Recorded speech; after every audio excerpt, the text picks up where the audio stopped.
Hello, everyone, and welcome to another segment of Hanging Out for a Living.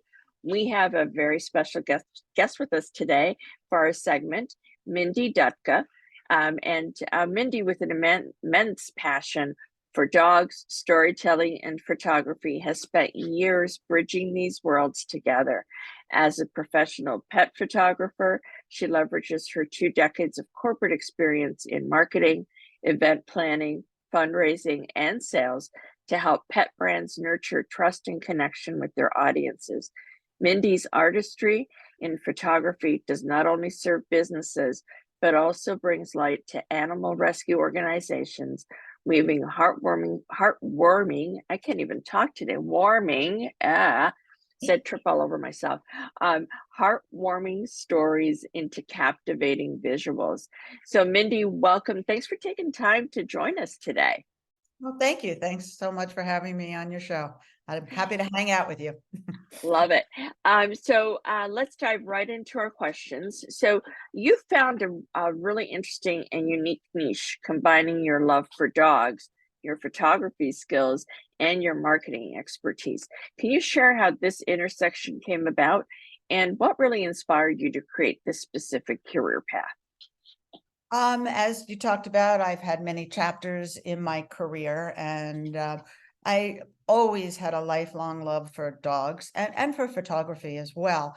And I just sort of reached a point where I wanted to create something that really checked all the boxes of the things that I enjoyed doing, and make it into one package where I can make a difference. And it's evolved. It started where I realized that I used to walk around and think, I want to help dogs, but like, how can I do that? How could that be a business? Mm-hmm. And ultimately, I more or less stumbled on the fact that dog photography seemed to be a profession. I was like, that's it. I'm going to do that. I wasn't really quite sure how I was going to do that, or how it was going to evolve. And it's really evolved really nicely over the last 6 years. And my company is called Dogs I Meet, which is very literal. It's about dogs I meet and photos that I take. The tagline of the company is because every dog has a tail, T-A-L-E, which ties in my obsession with storytelling and dogs. The saying, speak dog, they can't talk to us in the way that we speak to one another, but they Sure. speak volumes with they're a master in nonverbal communication. That they are. That they are. Oh my gosh. I have two of my own.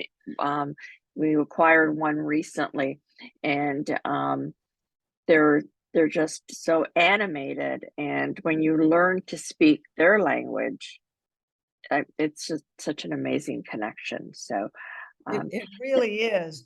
And I really dug into it as a business of building a brand mhm. with the pillar stake of what's my why.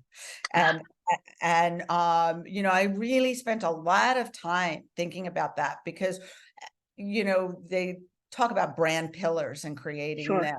And they're the base of your business, but then your business is fluid. It grows, it changes. But with those pillars, it's sort of always everything you do comes back to that. And, a well thought out brand is an umbrella that covers absolutely. many things. So I had started initially doing private photographs for people's dogs. And then I moved into working with pet brands and all brands, actually, because I believe, there's the Subarus and the Taco Oh yeah. Bell, put a dog in it and it makes it better. And I couldn't agree more. So, in your journey, there must be a unique set of challenges that come up with photographing pets, especially dogs. So, could you share some of these challenges and how you've innovated or adapted to deal with them? Sure. I mean, like any niche of photography, whether you're a landscape photographer or a wedding photographer or a dog photographer, you develop a certain skill set towards, Sure. and I never wanted to be more, I was very clear. I wanted to photograph dogs. And there's actually a surprising, and it's grown, the interest in it, and people that are doing it. So there's quite a bit online. Yeah. I've taken many online classes. I've done one-on-one mentorships. I actually flew to Canada for photographers whose work I admire. So I've studied with them. So, I've done a lot of that, of really learning the craft specifically for dogs. So it is challenging, but it's a challenge that I so enjoy. And ultimately, if you have the skills, and you know how to Right. work your camera, you know how to manage the light, and then you just let the rest go, because the dog's going to lead it. You can guide them, but Sure. then they do some funny things and some different things that you didn't even know that you were going to capture. So you just kind of have to put it all together and be ready, and be fast, to capture. I've had at the end of photo shoots, and people, like, then I show them what the actual pictures are, and they're like, okay, I'm amazed that, like, you even got one picture. What was going on? Oh my gosh, absolutely, yep, you may be behind the camera, but they're in charge, yeah, They're in charge, and I think the secret is to have fun, and the absolutely. other secret is to have a connection with the dogs. So I spend quite a bit of time. I never, if you think about it from a dog's perspective, and you got this big camera with a big lens in front of your face, that's scary. They don't know Yes, what that is. Okay. So I spend time before connecting with the dog.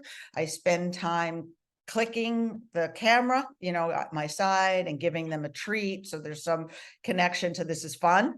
I take plenty of breaks, so you just kind of read the room, read the dog. exactly, exactly, and, and that really segues into our 3rd question. In your photography, you aim to help, we talked about pet brands to create a connection with their audience.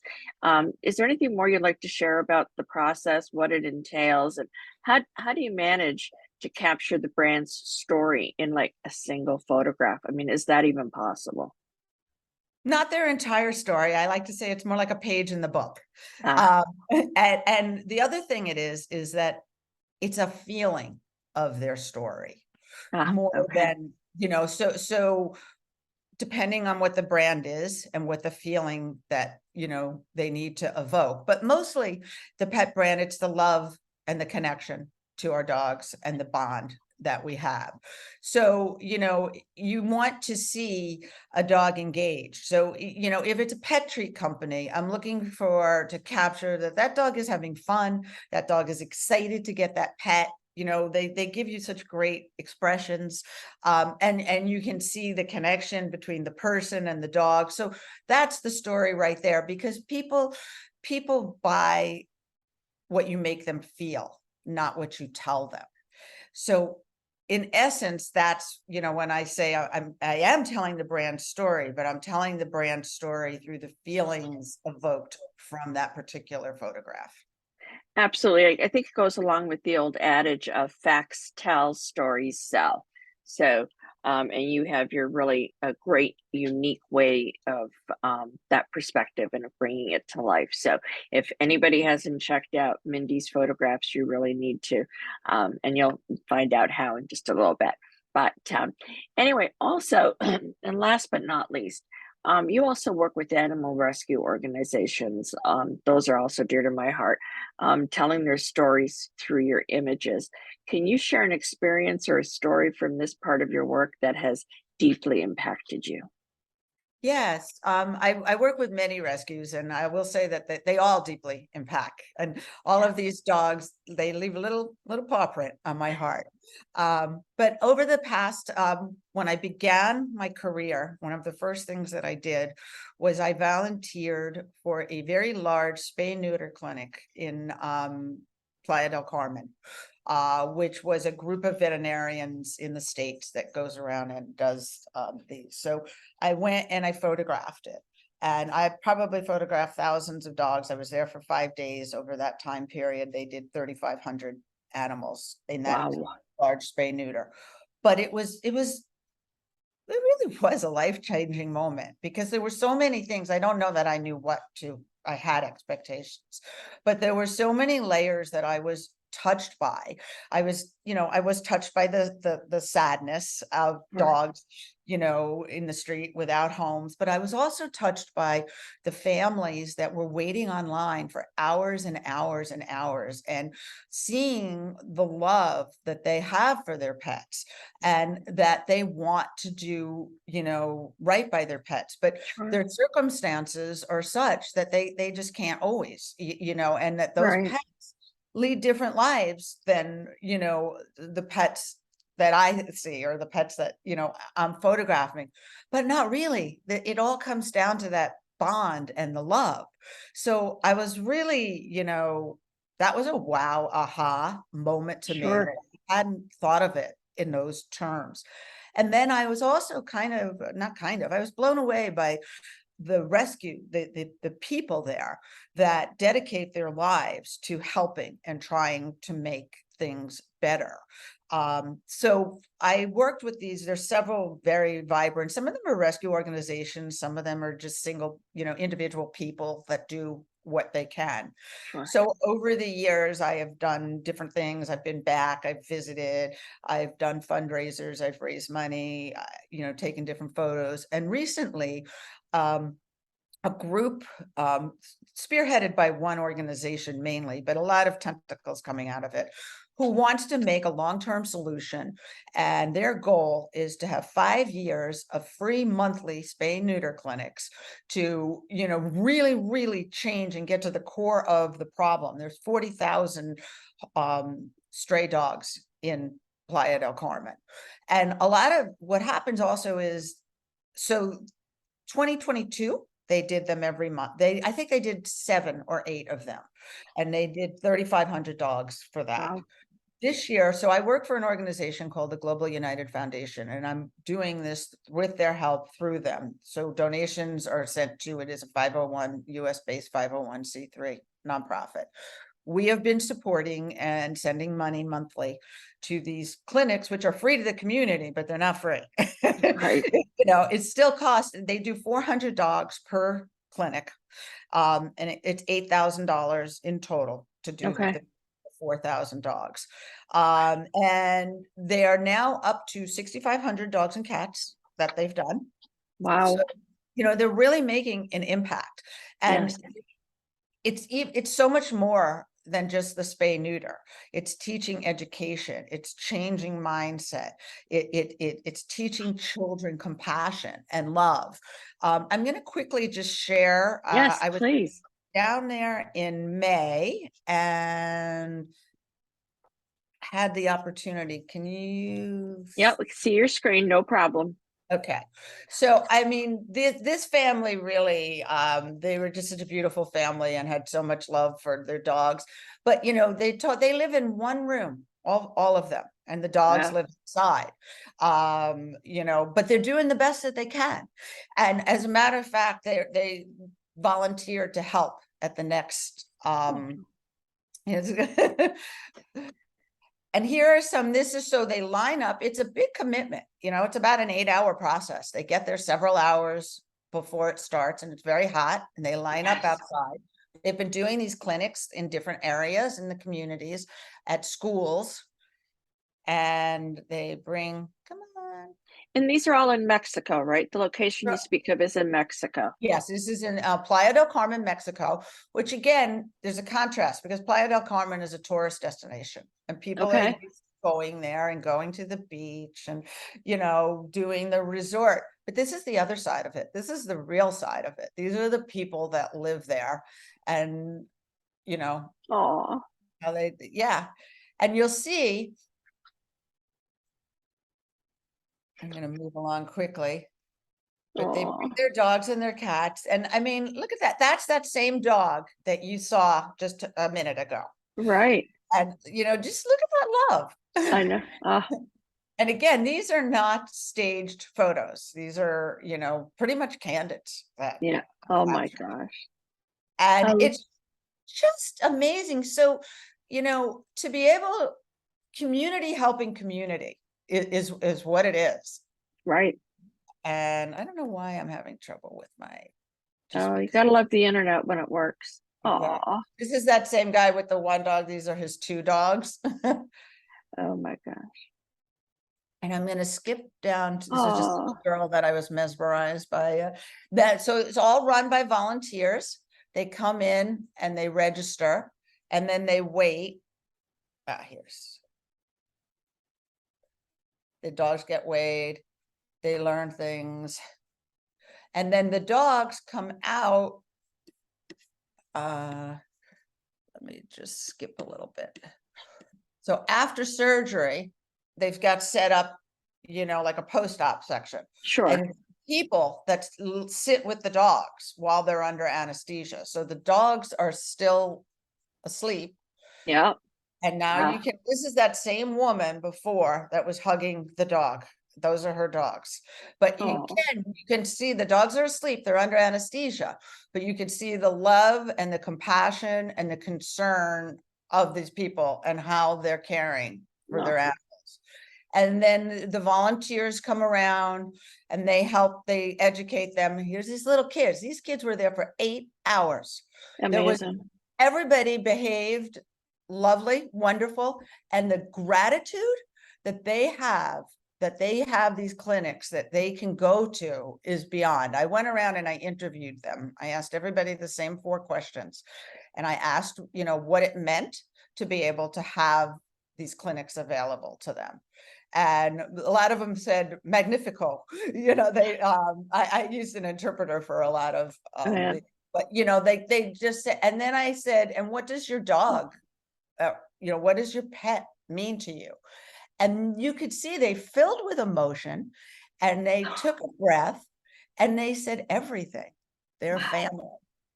Yeah, So it's just what's this project is really touches so many people, and it's going to make a difference because it's going to change the landscape of the strays. And people, there's still going to be problems and there's still going to be issues, but sure. resources can go to a much smaller group of dogs that they'll be able Absolutely. at and have better quality care. So This little guy in this picture, not the one he's holding, but the other one, this white look, one, right? yeah, he or she looks very familiar to the one that came into our lives about a month ago. Found herself on the property where my husband works in a really bad part of our city, filthy, dirty, spayed, no microchip. Nobody was looking for her. And now we have her. She's microchipped. She's got, but she was spayed. We found, there's a tattoo on her. So somebody had, or some clinic had spayed her. So, it just really hit home on how important these opportunities really are and the education that goes with them. Yeah, they really are. And to me, one of the most wonderful things is to see a dog that to watch it blossom and in so many ways, to if it was homeless, if it was rescued, if it was a rehome, and you see them like scared and shy, and then they blossom, over time. Absolutely. The dog they were meant to be. Exactly. Oh, I love it. Thank you so much for sharing, Mindy. And also, you and I had talked a little bit before we came on live here or to record this about being able, you do accept donations. Can you talk a little bit about that? Yes, so we are looking, these donations to keep being able to fund this organization. I'll give you a link, but it's a Global United. We do it through DonorBox, Global United Foundation. I'll put it up, but it's a donorbox.org platform. Absolutely. Global Perfect. United, and all of the donations, 100% goes to the work that we support. We're volunteers, working to support different rescues. We do work in the States. We do a lot of work in Mexico. I had an opportunity a few years ago to go with Global to Puerto Rico Mm. shortly after Hurricane Maria. Wow. Okay. That was another, you look at things very different. Absolutely. Uh, Absolutely. Well, thank you for sharing your screen with us. Really Thank you. appreciate it. I And these lost the photos. I lost the button to unshare it, so we'll just keep looking at that. That's nice. Oh, absolutely. Oh, yeah, please. I mean, I couldn't think. And who the heck wants to look at us anyway after they've seen these pictures, right? Well, that's it, folks, for that's all the time we really have with Mindy today. And I know we could keep the conversation going on for a lot longer. So, what an enlightening conversation with Mindy. And we've had a glimpse into a truly unique niche where the love for pets meets the power of photography and storytelling. To all the pet enthusiasts, photography lovers, and storytellers, the conversation really doesn't stop here. We encourage you to continue exploring these intersections with Mindy, or I'm sorry, intersections with Mindy. Be sure to reach out, interact with her amazing work. You have to check out this lady's photography, folks. Oh my gosh. And learn more about the power of storytelling or story driven pet photography. Keep the conversation going. Mindy's contact information together with the link to this wonderful charity that she supports with her talent and enthusiasm. And yeah, it'll all be in the description of this interview. So, Mindy, may God continue to bless the work of your heart and your hands. And until next time, folks, keep on hanging out for a living. Bye, everybody. Thank you. Bye-bye. Bye.